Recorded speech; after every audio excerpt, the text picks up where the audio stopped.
లోనా షర్మిల ఎక్కడ రాజకీయాలు చేస్తే బాగుంటుంది ఒకసారి కమ్యూనిటీలో పోల్ అయినాక నాకు చెప్పు. ఇక ఈనాటిలో కథను చూస్తే పాలమూరు రంగారెడ్డికి జాతీయ హోదా ఇవ్వండి. Bayyaram steel plant, Kazipet coach factory కూడా వెనుకబడిన జిల్లాల నిధులు 1800 కోట్లు. ఇక పెండింగ్ గ్రాంట్లు 2700 కోట్లు. హైదరాబాద్కు ఐఐఎం, రాష్ట్రానికి సైనిక్ స్కూల్ ఇప్పించండి. ప్రధాని మోదీకి సీఎం రేవంత్ రెడ్డి, ఉప ముఖ్యమంత్రి బట్టి వినతి.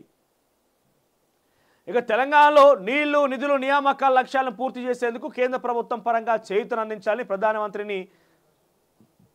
ప్రధానమంత్రి నరేంద్ర మోదీని ముఖ్యమంత్రి రేవంత్ రెడ్డి, ఉప ముఖ్యమంత్రి మల్లు భట్టి విక్రమార్క కోరారు.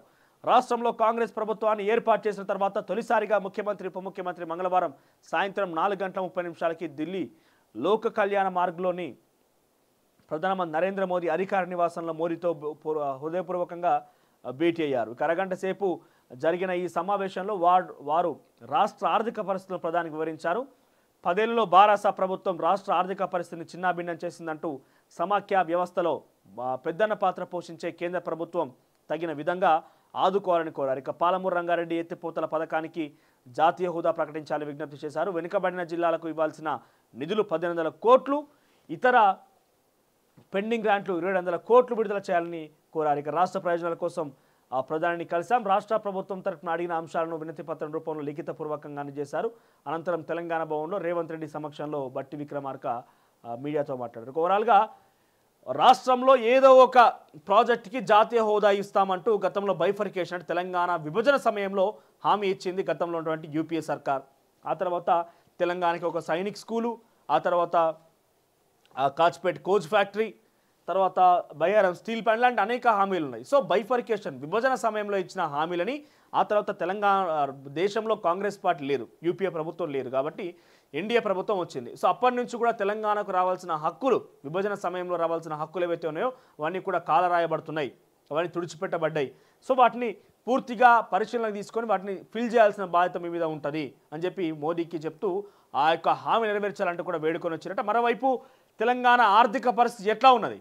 6,71,000 కోట్లు ఏ రకంగా గత సర్కార్ కేసీఆర్ హయాంలో జరిగింది, వాటన్ని కూడా కూలంకషంగా వివరించి ఆ తర్వాత తెలంగాణ రాష్ట్రంలో కొంచెం ముందుకు వెళ్ళాలి, మేము అభివృద్ధి కార్యక్రమాలు చేసుకోవాలని, ఏం కావాలన్నా కూడా మీ తోడ్పాటు అవసరం అని చెప్పి వాళ్ళని కోరడం జరిగింది. దీంతో పాటుగా ఆర్థికపరమైన అంశాల సందర్భంలో కూడా మీరు మాకు చేయూతనివ్వాలి, ఇతరత్ర గ్రాంట్లు కావచ్చు, వెనుకబడిన జిల్లాలకు సంబంధించిన అమౌంట్ కూడా విడుదల చేయాలని చెప్పి మొట్టమొదటిసారిగా మోదీతో రేవంత్ భేటీ అయ్యారు. మరి భేటీకి సంబంధించి సానుకూలంగానే వాళ్ళు స్పందించారంట.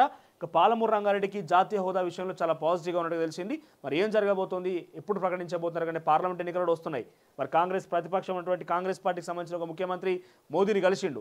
ఒకవేళ నిజంగానే ఇవన్నీ కనుక నిజం అయ్యి ఉంటే, వాళ్ళు అడిగిన హామీలు కనుక నెరవేరుస్తానని చెప్పి మోడీ కనుక సానుకూలంగా స్పందించి వాటి గురించి రెస్పాన్స్ కనుక వచ్చి ఉంటే ఇది కాంగ్రెస్ విజయంగా చూస్తారు తప్ప మోడీ ఇచ్చినట్టుగా చూడరు.